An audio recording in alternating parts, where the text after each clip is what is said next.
ഹരേ കൃഷ്ണ. എല്ലാവർക്കും മാധവത്തിലേക്ക് സ്വാഗതം. രാമൻ്റെ പ്രസാദത്താൽ എല്ലാവർക്കും ഐശ്വര്യം വർദ്ധിച്ചു. ദരിദ്രർ ധനികരായി. രാമൻ രാജ്യം വെടിഞ്ഞ് വനത്തിലേക്ക് പോകുന്നു എന്ന വാർത്ത ഇടുത്തി പോലെയാണ് അയോധ്യാനഗരിയിൽ പതിച്ചത്. എല്ലാവരും തലയിൽ കൈവച്ച് കരഞ്ഞുകൊണ്ടേയിരുന്നു. ലോകനാഥനായ രാമൻ അച്ഛനെ പിരിഞ്ഞ് തപോവനത്തിലേക്ക് പോകുന്നു. രാജാവിന് ബുദ്ധിയില്ല, ജ്ഞാനം മറഞ്ഞു. രാമൻ വനത്തിൽ പോയാൽ എങ്ങനെ അദ്ദേഹം ജീവൻ പിടിച്ചു നിർത്തും? കൈകേയി രാജാവിനെ ഭ്രാന്തു പിടിപ്പിച്ചു. രാമനെ പോലുള്ളൊരു മകനെ വനത്തിലയച്ച രാജാവിന് അടുത്തു തന്നെ മരണം തീർച്ച. വിനാശകാലേ വിപരീത ബുദ്ധി. ഈ വിധം പറഞ്ഞുകൊണ്ട് വൃദ്ധരും സ്ത്രീകളും കുട്ടികളുമെല്ലാം വാവിട്ട് കരഞ്ഞു. ജാനകി സമേതനായി രാമൻ തപോവനത്തിലേക്ക് പോകാൻ തയ്യാറായി. രാജ്യ സുഖഭോഗങ്ങൾ വെടിഞ്ഞു. ലക്ഷ്മണനും വനത്തിലേക്ക് പോകാൻ തയ്യാറായി. അയോധ്യാവാസികളൊക്കെ രാമനെ അനുഗമിക്കാൻ തീരുമാനിച്ചു.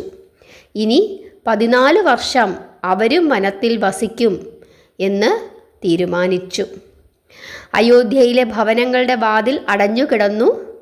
കൈകേയി ഭരതനെ കൊണ്ട് രാജ്യം ഭരിപ്പിക്കട്ടെ, കുറുക്കനും സിംഹവും മാത്രം നിറഞ്ഞ രാജ്യം അമ്മയും മകനും കൂടി ഭരിക്കട്ടെ, ഇങ്ങനെയൊക്കെ പറഞ്ഞുകൊണ്ടേയിരുന്നു ആളുകൾ.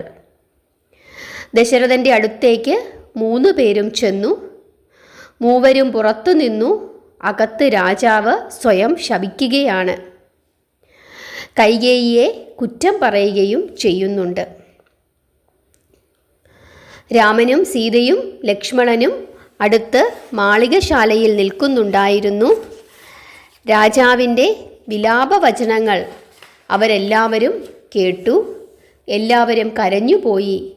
ഈ സമയത്ത് സുമന്ത്രർ അവിടെ കടന്നു വന്നു കൈകൂപ്പിക്കൊണ്ട് പറഞ്ഞു, മഹാരാജാവേ, രാമനും സീതയും ലക്ഷ്മണനും ഇന്ന് വനത്തിലേക്ക് പോവുകയാണ്. യാത്ര പറഞ്ഞ് വിടവാങ്ങാൻ അവർ 3 പേരും കാത്തു നിൽക്കുന്നു. രാജാവ് പറഞ്ഞു, സാരഥി, എനിക്കൊന്നും അറിഞ്ഞുകൂടാ. എല്ലാ റാണിമാരെയും വിളിച്ചുകൊണ്ട് വരൂ. രാമനില്ലാതെ എനിക്ക് ജീവിക്കാൻ കഴിയുകയില്ല. ഞാനും അവരുടെ കൂടെ വനത്തിലേക്ക് പോവുകയാണ്. ഇതു കേട്ട് രാമൻ അച്ഛൻ്റെ അടുത്തേക്ക് വന്നു. അച്ഛാ, അത് ശരിയല്ല. പുത്രനോടൊത്ത് അച്ഛൻ പോകുന്നത് ഉചിതമല്ല. ഉടനെ ദശരഥ മഹാരാജാവ് പറഞ്ഞു, രാമ, ഒരു രാത്രി കൂടിയെങ്കിലും ഇവിടെ താമസിക്കുക. നിന്റെ മുഖം ഞാനൊന്ന് നന്നായി കാണട്ടെ. രാമൻ പറഞ്ഞു, പോവുകയാണ് എന്ന് തീരുമാനിച്ചാൽ ഒരു രാത്രി കൂടി താമസിച്ച് സത്യം ലംഘിക്കുന്നത് എന്തിനാണ്? ഞാൻ ഇന്ന് പോകണമെന്നുള്ളത് നിർബന്ധമാണ്. പോയില്ലെങ്കിൽ അച്ഛൻ്റെ സത്യത്തിന് വിഘ്നമുണ്ടാകും. അമ്മയ്ക്ക് അത് അഹിതമാവുകയും ചെയ്യും. അച്ഛൻ അച്ഛൻ്റെ സത്യം പാലിക്കണം. പുത്രൻ അച്ഛൻ്റെ സത്യം പാലിക്കണം. ഇത് നമ്മുടെ വംശത്തിന് അലങ്കാരമായി തീരട്ടെ. മഹാരാജാവ് അപ്പോൾ സുമന്ത്രരോട് പറഞ്ഞു, ഇവർ പോകുമ്പോൾ ആന, കുതിര തുടങ്ങിയ ധാരാളം ധനം കൊടുത്തയക്കണം. വനത്തിലുള്ള താപസന്മാർക്കും ഋഷികൾക്കും ദാനം നൽകട്ടെ.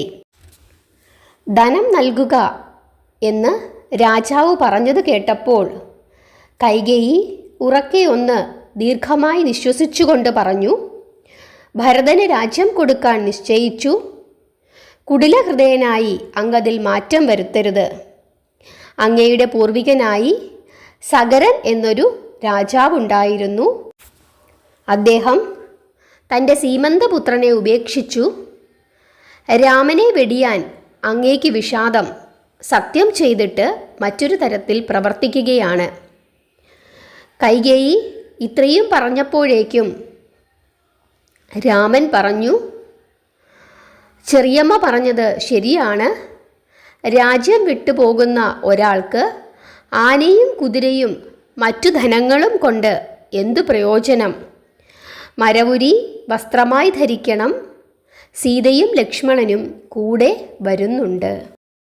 പുത്രവധുവായ സീത മരവുരി ധരിക്കുന്നത് കണ്ട് രാജാവ് പൊട്ടിക്കരഞ്ഞു. അവിടെ വന്ന ബന്ധുക്കളും മിത്രങ്ങളും ഗുരുക്കന്മാരും എല്ലാവരും പറഞ്ഞു, സീതേ പോകരുത്, വസ്ത്രം ധരിക്കൂ. രാമൻ അച്ഛൻ്റെ സത്യം പാലിക്കട്ടെ. അതിൽ പുത്രവധുവിന് എന്തു ബാധ്യത? പക്ഷേ പതിവ്രതയായ സീതാദേവി അത് അംഗീകരിച്ചില്ല. സീത രാജാവിനെ നമസ്കരിച്ചു. അതിനുശേഷം യാത്ര പറഞ്ഞ് തൊഴുകൈയോടെ ഭർതൃമാതാവ് കൗസല്യയുടെ അടുത്തു ചെന്നു. കൗസല്യ സീതയോട് പറഞ്ഞു, സീതേ, രാത്രിയും പകലും എല്ലായ്പ്പോഴും ഭർതൃസേവ ചെയ്യുക. രാജപുത്രിയും രാജകുമാരിയുമാണ് നീ. നീ ചെയ്യുന്നത് ലോകം കണ്ടുപഠിക്കും. ധനികനാകട്ടെ ദരിദ്രനാകട്ടെ ഭർത്താവൊഴിഞ്ഞ് അന്യവിചാരം പാടില്ല. അപ്പോൾ സീതാദേവി പറഞ്ഞു, അമ്മേ, ഭർതൃസേവ ചെയ്യാൻ എനിക്കറിയാം. എനിക്കത് മാത്രമേ വേണ്ടൂ. അതിനു വേണ്ടിയാണ് ഞാൻ വനത്തിലേക്ക് പോകുന്നത്. പിതൃഗൃഹത്തിൽ ഞാൻ ചെയ്ത ധർമ്മങ്ങളെല്ലാം എനിക്ക് ഭാര്യാധർമ്മത്തെക്കുറിച്ചുള്ള അറിവ് നൽകിയിട്ടുണ്ട്. അമ്മയെ ഞാൻ എപ്പോഴും ഓർക്കും. ഭാര്യാധർമ്മം എനിക്ക് ഉപദേശിച്ചു തന്നത് അമ്മയാണ്. ഈ വിധം പറഞ്ഞു. ദേവിയുടെ വാക്കുകൾ കേട്ട് കൗസല്യാദേവി പറഞ്ഞു, മകളെ, നിന്നെപ്പോലെ ഒരു വധുവിനെ കിട്ടിയത് ഞാൻ ഭാഗ്യമായി കരുതുന്നു. കൗസല്യ പിന്നെ രാമനെ ഉപദേശിച്ചു, രാമ, വളരെ ശ്രദ്ധയോടെ മുനിയുടെ ആശ്രമത്തിൽ ജീവിക്കണം. ജാനകിയുടെ രൂപസൗന്ദര്യം 3 ലോകങ്ങളെയും ആകർഷിക്കുന്നതാണ്. ഭയാനകമാണ് വനം, എപ്പോഴും ശ്രദ്ധ വേണം. അതിനുശേഷം സുമിത്ര ലക്ഷ്മണനെ ഉപദേശിച്ചു. ഹരേ കൃഷ്ണ, ശ്രദ്ധിച്ചു കേൾക്കുക. രാമായണത്തിലെ ഏറ്റവും പ്രധാനപ്പെട്ട ഭാഗം ഏതാണെന്ന് ചോദിച്ചാൽ അത് സുമിത്ര ലക്ഷ്മണനെ ഉപദേശിക്കുന്ന ഈ ഭാഗമാണ്. ശ്രദ്ധിച്ചു കേൾക്കുക. സുമിത്ര മകനെ ഉപദേശിച്ചു. മകനെ, ശ്രീരാമൻ ദേവനാണെന്നറിയാം. എല്ലാ ശാസ്ത്രങ്ങളിലും ജ്യേഷ്ഠഭ്രാതാവ് പിതൃതുല്യനാണ് എന്ന് പറയുന്നു. എന്നേക്കാൾ സീതയാണ് നിനക്ക് അമ്മ റാണി. അതുകൊണ്ട് ജ്യേഷ്ഠനെ പിതാവിനു തുല്യവും ജ്യേഷ്ഠത്തിയെ മാതാവിനു തുല്യവും കണ്ട് പരിചരിക്കണം. അവരുടെ വാക്കുകൾ ഒരു കാരണവശാലും ധിക്കരിക്കാൻ പാടില്ല. അതുപോലെ അടവി, കാട് അയോധ്യയായി കണ്ട് സന്തോഷത്തോടുകൂടി ജീവിക്കുക. ഏതു പരിതസ്ഥിതിയിലും സുഖം കണ്ടെത്തുക. കാട്ടിലാണ് താമസിക്കുന്നതെങ്കിലും അത് അയോധ്യയെപ്പോലെ സുന്ദരമാണ് എന്ന് കരുതുക. ജ്യേഷ്ഠൻ്റെയും ജ്യേഷ്ഠത്തിയുടെയും വാക്കുകൾ ധിക്കരിക്കാതിരിക്കുക. ആ വാക്കുകൾ ഞങ്ങളുടേതാണെന്ന് കരുതുക. ഹരേ കൃഷ്ണ. ഇത്രയും ഭാഗമാണ് രാമായണത്തിലെ ഏറ്റവും ഉത്തമമായ ഭാഗം.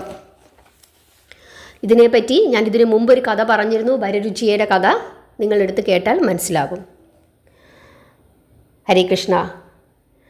ശ്രീരാമൻ സുമിത്രാദേവിയെ നമസ്കരിച്ചു. അമ്മേ, ഞങ്ങൾ വനവാസത്തിന് പോവുകയാണ്, ആശീർവദിച്ചാലും. വനത്തിൽ ഞങ്ങൾ 3 പേരും ഒന്നായി ജീവിക്കും. എനിക്ക് ത്രിലോകങ്ങളെയും ഭയമില്ല. അവിടെ സന്നിഹിതരായിരിക്കുന്ന രാജാക്കന്മാരെയും റാണിമാരെയുമെല്ലാം രാമൻ നമസ്കരിച്ചു. യാത്രാനുവാദം ചോദിച്ചു. കൈകേയിയുടെ പാദങ്ങളിലും നമസ്കരിച്ചു. അടുത്ത ഭാഗം നമുക്ക് അടുത്ത ദിവസം നോക്കാം. എല്ലാവർക്കും ഇഷ്ടപ്പെട്ടെങ്കിൽ ലൈക്ക് ചെയ്യണം. സബ്സ്ക്രൈബ് ചെയ്യാതെ കാണുന്നവരുണ്ടെങ്കിൽ സബ്സ്ക്രൈബ് ചെയ്യണം. എല്ലാവർക്കും ഷെയർ ചെയ്ത് കൊടുക്കണം. എല്ലാവരും നാമം ജപിക്കണം. അഭിപ്രായങ്ങൾ പറയണം. എല്ലാവരെയും ഭഗവാൻ അനുഗ്രഹിക്കട്ടെ. ഹരേ കൃഷ്ണ.